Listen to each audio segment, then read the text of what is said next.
દક્ષ પ્રજાપતિ સાથેના લગ્નની આ કથા એટલા માટે કે માણસને મળેલી સત્તાનો જ્યારે માણસ દુરુપયોગ કરે ત્યારે પરિણામ શું આવે એના માટેની કથા છે. માણસે પોતાનો વ્યવહાર સૌમ્ય રાખવો જોઈએ, માણસે પોતાનો વ્યવહાર મૃદુ રાખવો જોઈએ. ઘટના એ ઘટી કે દક્ષને પ્રજાનો નાયક બનાવ્યો. પ્રસૂતિના લગ્ન એની સાથે થયેલા અને એમને ત્યાં 16 કન્યાઓ થઈ. 13 કન્યાઓ ધર્મને આપી, 1 કન્યા અગ્નિદેવને, 1 કન્યા પિતૃગણને અને 1 કન્યા જે ભવાની હતા એ ભગવાન શંકરને પરણ્યા. અને એમાં ભવાની જે હતા એ પોતાના બાપને ઘરે આવી અને બળી મેળ્યા છે. બાપજી, દીકરી બાપના ઘરે બળે આવું તો પહેલી વાર સાંભળ્યું, જરા કહો ને શું કામ આવું થયું? તો કહે છે કે દક્ષ પ્રજાપતિને જ્યારે પ્રજાનો નાયક બનાવ્યો, એમાં સભા ભરીને બેઠા હતા. દક્ષનો પ્રવેશ થાય,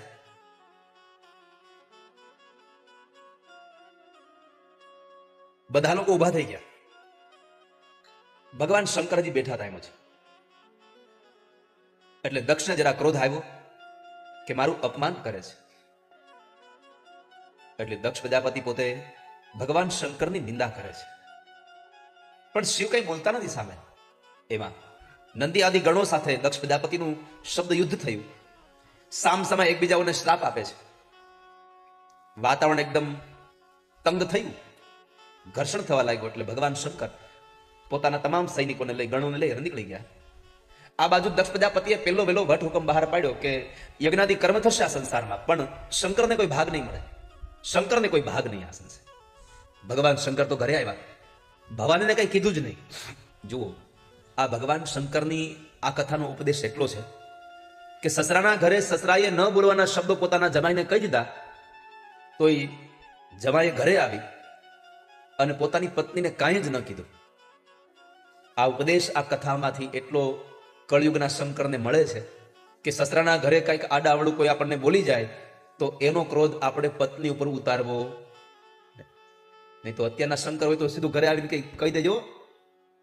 સાચી વાત છે ને બેનો? સાચું હોય તાજુ બોલો, હાથ તો કરો, ઊંચો ન કરો, કોઈક જોઈ જાય તમને.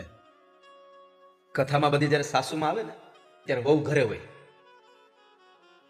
તમને એમ હોય કે આપણે કથા સાંભળવા આવ્યા છીએ, તમે અહીંયા પહોંચો એની પહેલા તેને ટીવી ચાલુ કરી દીધી હોય.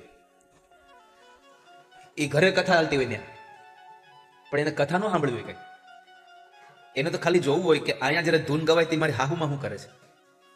એનું એ જ નિરીક્ષણ હોય કે અહીંયા ઉભા થઈને ખાલી હાલવું હોય તો 2-3 વખત તો એમ કે મારો હાથ લઈને આમ છે ને હોય માડીને બાપલિયા. અહીંયા તો એટલા કુદાકા નાખે તઈ પગ ન દુખતા. આને જોવું હોય બહુને. તો ભગવાન શંકરે માં ભવાનીને કઈ કશું કહ્યું નહીં, એ તો કથા વાંચતા હતા અને માં ભવાની કથા સાંભળે. ભવાનીને કઈ ખબર નહોતી, અણસાર પણ નહીં. પણ થયું એવું કે બરાબર દક્ષ પ્રજાપતિએ ભગવાન શંકરનું અપમાન કરવા માટે યજ્ઞ કર્યો અને યજ્ઞમાં બધા જ લોકોને આમંત્રિત કર્યા, પણ એકમાત્ર શંકરને પોતાની દીકરીને આમંત્રણ ના આપ્યું. એમાં જે દિવસે યજ્ઞ હતો, દેવતાઓ વિમાન લઈ લઈને કૈલાસ ઉપરથી નીકળ્યા. તો ભવાનીનું ધ્યાન ગયું. એટલે ભવાનીએ પૂછ્યું કે પ્રભુ આ બધા ક્યાં જાય દેવતાઓ? તો કે તમારા પિતાજીના ઘરે. કેમ? અરે ત્યાં યજ્ઞ છે એટલા માટે. ભવાનીને આશ્ચર્ય થયું, મારા બાપુજીની ઘરે યજ્ઞ અને મને ખબર નથી. પછી ભગવાન મહાદેવે પોતે વાત કરી કે ભવાની, તમારા પિતાજીના ઘરે યજ્ઞ છે એનું મૂળ કારણ એ છે કે મારે તમારા પિતાજીને એક અણબનાવ બન્યો છે, એમાં મારું અપમાન કરવા માટે તમારા પિતાજી યજ્ઞ કરે છે, એટલે આપણને આમંત્રણ નથી. તો ભવાનીએ સહજતાથી કહ્યું કે પ્રભુ એક કામ કરીએ, આપણે જઈએ, હું મારા પિતાજીને સમજાવી દઈશ અને તમારા બંનેની વચ્ચે હું સમાધાન કરી દઈશ. ભગવાને કહ્યું, દેવી, જ્યાં આવકાર ન હોય ને ત્યાં જવાય નહીં. આવ નહીં, આદર નહીં, નહીં નૈનુમાં ને વો ઘર કબહુ ન જઈએ, ભલે કંચન વરસે મેઘ. જ્યાં આવકાર ન હોય ત્યાં ક્યારેય પણ જવું નહીં. અને ત્યારે ભવાનીનું મન બહુ હતું, એટલે ભગવાને કહ્યું, ભવાની તમે જાઓ, હું નહીં આવું. ભવાની ત્યાં ગયા છે. યજ્ઞમાં બ્રાહ્મણો વેદ મંત્રોના ઘોષ કરી રહ્યા હતા, યજમાન આહુતિ આપી રહ્યા હતા. અને ત્યારે બરાબર જ્યાં દીકરી ત્યાં પ્રવેશ કરે તો કોઈ એને બોલાવી નહીં, કોઈ એની હામું ન જોયું. પિતા ભવન જબ ગઈ ભવાની, દક્ષ ત્રાસ કાહુ ન સન્માની. જેવી દીકરી બરાબર યજ્ઞશાળામાં ગઈ, બાપ દીકરીની નજર મળે છે, પણ દીકરીને આવેલી જોઈ અને બાપ અવળું ફરી ગયો. દીકરીને દુઃખ લાગ્યું કે મારો બાપ અવળું ફરી જાય, તમે જાવું ક્યાં? મારે ક્યાં જવું? એકદમ ચાલતા થયા. ન બેને બોલાવી, ન કોઈ નગરના લોકોએ એને આવકાર આપ્યો. કોઈ એને આવકાર નથી આપતું. પણ ભવાની રડતા રડતા મહેલમાં ગયા તો માં પ્રસૂતિએ એને આવકાર આપ્યો છે. જેને જન્મ આપ્યો છે એ માએ આવકાર આપ્યો. બેટા ભવાની આવી ગઈ. આ સંસારમાં બધા જ લોકો તમને તરછોડી શકે, એક જન્મ દેનારી માં તમને ન તરછોડી શકે. જેને જન્મ આપ્યો છે એ તમને ક્યારેય છોડી ન શકે. દીકરાઓ ગમે તેવા થાય, પણ માએ કોઈ દીકરાનું ખરાબ થાય એવો એક પણ વિચાર પણ ક્યારે જિંદગીમાં ન કર્યો હોય.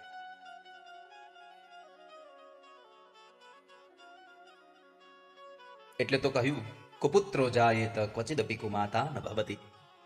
આ સંસારમાં છોરું કછોરું થાય, માવતર કમાવતર ન થાય કોઈ દિવસ.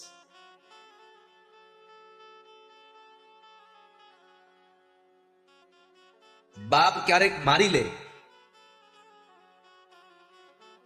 બાપ ક્યારેક મોઢું એનાથી ફેરવી લે, પરંતુ આ સંસારમાં માં ક્યારેય મોઢું ન ફેરવી શકે. કદાચ બાપ દીકરાની વચ્ચે અણબનાવ બની ગયો હોય અને બાપ દીકરો બોલતા ન હોય અને સમય સંજોગને અનુસાર બાપ દીકરો બે નોખા થઈ જાય, તો એમાં બાપ દીકરાને મળવા ન જાય. હવે પતિ પત્ની અલગ રહેતા હોય, દીકરો ને વહુ અલગ રહેતા હોય, એટલે અહીંયા સૌથી વધારે જો કોઈ પીડાતું હોય તો એ માં પીડાતી હોય. ન દીકરા પાસે જઈ શકે, પોતાના પતિની પાસે રહીને પણ પોતાને સુખ ન મળે. સૌથી વધારે દુઃખી માં થતી હોય ત્યારે. આ સંસારમાં જ્યારે બાપ અને દીકરો જ્યારે ઝઘડે છે ત્યારે સૌથી વધારે દુઃખી માં થાય છે, અને જ્યારે સાસુ અને વહુ જ્યારે ઝઘડો કરે છે ત્યારે સૌથી વધારે દીકરો મૂંઝાય છે. આમાં ન માને કઈ કહી શકે, ન પત્નીને કઈ કહી શકે, વચ્ચે એની હોડી વચ્ચે હોપારી હોય. કોને કહેવાનું? દીકરો અને બાપ જ્યારે જુદા થઈ જાય ત્યારે માની ઈચ્છા કેટલી હોય, ઘરમાં રહીને પણ મન તો દીકરા પાસે જ હોય. એટલે પછી શું કરે માં? દીકરાને મળવાની બહુ ઈચ્છા થાય ત્યારે પતિ જ્યારે ઘરમાં ન હોય, બહારગામ ગયો હોય, એવા સમયે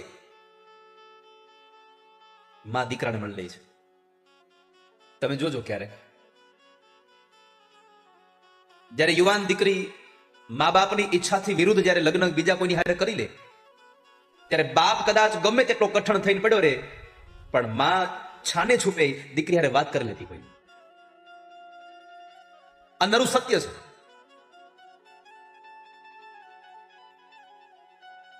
કેમ કે માં સૌથી વધારે એ સંતાનની ભેગી રહી હોય છે. આપણે કહેતા હોય છે અરે જ્યારથી જન્મ થયો ત્યારથી બધા હરખા જ રહેતા હોય, બાપ એની ભેગો ના. આ સંસારના બધા જ લોકો કરતા વધારે જો કોઈ લોકો સંતાન સાથે રહેતું હોય તો એ માં છે. કેમ કે આ સંસારમાં જન્મ થાય બાળકનો એની પેલા 9 મહિનાથી માં એ બાળકની હારે જોડાઈ ગઈ હોય છે. ચાહે દીકરો હોય કે દીકરી હોય, માં એની સાથે જોડાઈ ગઈ હોય છે.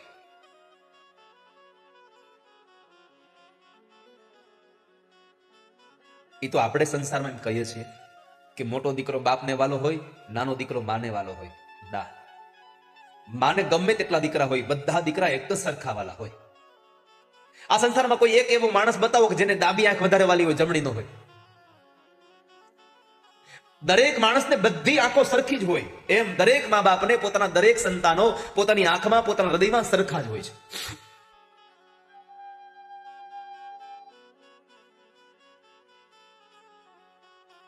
ચાર દીકરાઓ હોય તો ચારે ચાર દીકરાઓ માટે માનો પ્રેમ અવિરત જ હોય. કવિ બોટાદકરને એક માણસે પ્રશ્ન કર્યો કે તમે આ પ્રેમની વાત કરો છો કે માં પ્રેમ કરે, માં પ્રેમ કરે, તો માનો પ્રેમ કેવો કેવો, કોના જેવો માનો પ્રેમ ગણવો?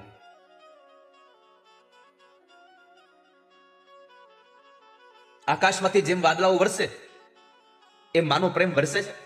કવિ બોટાદકરે ના પાડી કે ના, આકાશમાં જેમ વાદળાઓ વરસે એમ માનો પ્રેમ નથી વરસતો. કેમ? તો કહે છે કે આકાશમાં વાદળાઓ 4 મહિના હોય, 8 મહિના વાદળા નથી હોતા, પણ માનો પ્રેમ તો 12 મહિના હોય છે.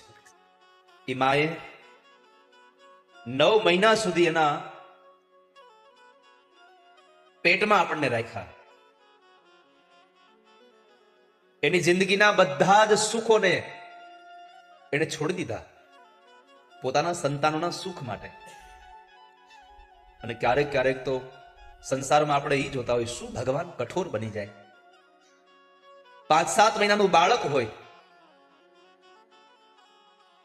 અને એ બાળકનો બાપ અનંતની યાત્રાએ વયો જાય ત્યારે એ માં દીકરો એકલો અનુભવ ન કરે એવો, એટલે એ માં પણ રે અને બાપ પણ બની જાય.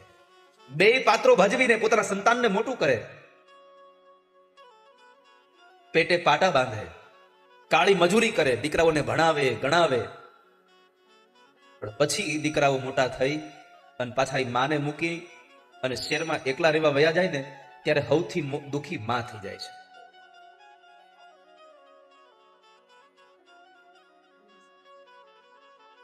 આ સંસારમાં સુખી થવું હોય, આ સંસારમાં તમારે ખુશ રહેવું હોય તો જિંદગીમાં ક્યારેય મા બાપની આંખમાં આંસુ ના આવે એવું જીવન જીવવાના પ્રયત્નો કરજો બસ. બાકી તમે અબજો રૂપિયા કમાતા હશો પણ તમારા મા બાપ જો તમારા પૈસાથી રાજી નહીં હોય તો કોઈ દિવસ તમને જિંદગીમાં સુખ પ્રાપ્ત નહીં થાય. લાખો કમાતા હો ભલે, મા બાપ જેથી નો ઠર્યા એ લાખ નહીં બધી રાખ છે, આ માનવું કોઈની ભૂલશો નહીં તમે. આ તો બધી રાખ થઈ જવાની છે. એટલે તો કવિઓ એમ કહે છે કે બીજા બધા મરજો, માં કોઈની મરશો માં. આ સંસારમાં માં જેવું પાત્ર ક્યારેય મળતું જ નથી. એટલે માં પ્રસૂતિએ એમને આવકાર આપ્યો. બેટા ભવાની આવી ગઈ, થોડી વાર એને સાંત્વના આપી અને પછી માં ભવાની ઉભા થયા અને ફરી પાછા જે જગ્યાએ યજ્ઞ ચાલતો હતો ત્યાં ગયા છે. ત્યાં જઈને જુએ તો તમામ દેવી દેવતાઓના સ્થાપન હતા પણ પોતાના પતિનું એક સ્થાપન નહોતું. અને ભારતની સાચી આર્ય નારી એને જ કહેવાય કે બધાના અપમાન સહન કરી શકે, પોતાના પતિનું અપમાન સહન ન કરી શકે. એ સાચી આર્ય નારી છે. જાય છે, જુએ છે. 13 શ્લોકોમાં ભાષણ કર્યું છે મા ભવાનીએ. સવાસદો સાંભળો. જેને જેને શંકરની નિંદા કરી છે એને શંકરની નિંદાનું ફળ મળજો, જેને જેને નિંદા સાંભળી છે એને પણ નિંદાનું ફળ મળજો, આવી ઘોષણા કરી. અને મા ભવાનીએ પોતાના જમણા પગના અંગૂઠામાંથી એક યોગાગ્નિને પ્રગટ કર્યો. એ સમયે પોતાએ ગોરધાન નિપન કરી પોતાના દેહને બાળ્યો છે. મા ભવાનીનો દેહ બાળ્યો. યજ્ઞશાળામાં હાહાકાર મચી ગયો. પણ દક્ષ પ્રજાપતિને પોતાના પદનું એટલું અહંકાર હતું, પોતાની દીકરી મરી ગઈ છતાં પણ એમ કહ્યું કે મારી દીકરી મરી ગઈ તો ભલે મરી ગઈ, મારો યજ્ઞ અધૂરો ન રહેવો જોઈએ.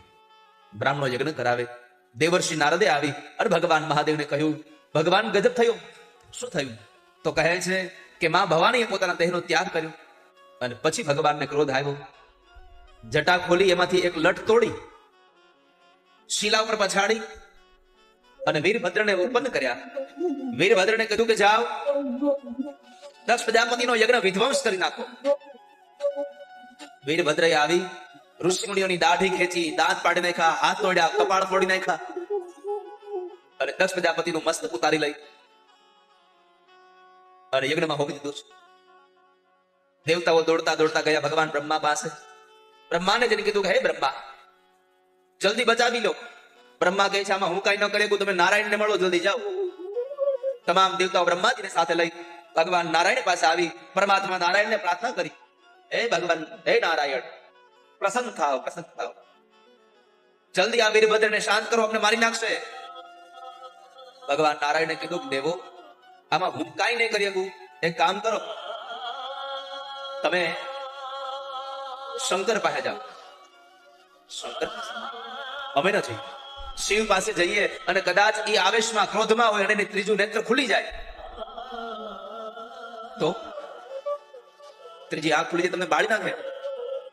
પછી ભગવાન મહાદેવને શાંત કરવા માટે થઈ ભગવાન નારાયણ બ્રહ્માની આગેવાનીમાં તમામ દેવતાઓ આવ્યા છે.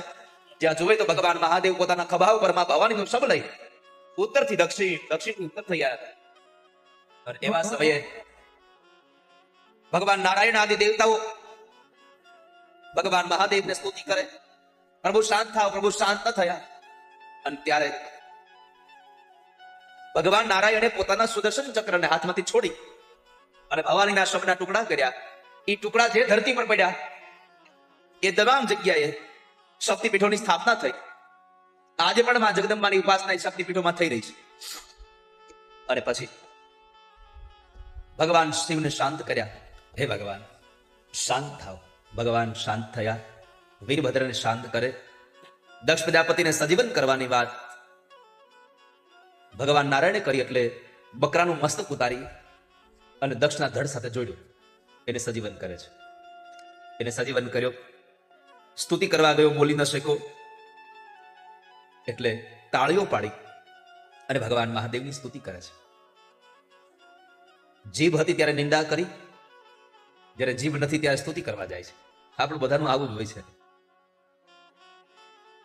ભગવાને આટલી સુંદર જીભ આપી દે ત્યારે આપણે કોકની વાતો કરવામાં જ આપણે આખો સમય પસાર કરી દઈએ. અને જ્યારે બીજી યોનીમાં આપણને જન્મ મળે ત્યારે આવી કથાઓ થતી ત્યાં જવા કે કોક આપણને પાણું મારી કાઢી મૂકે, પથ્થરો મારે ને કાઢી મૂકે. આ દુનિયાનો નિયમ છે. આ કથામાંથી ઉપદેશ મળે છે. સત્તાનો સદુપયોગ કરાય, દુરુપયોગ ન કરાય. પછી સુખદેવજી મહારાજ રાજા પરીક્ષિતને ધ્રુવ ચરિત્રની કથા બતાવે છે. અર્થ પ્રકરણની કથા છે.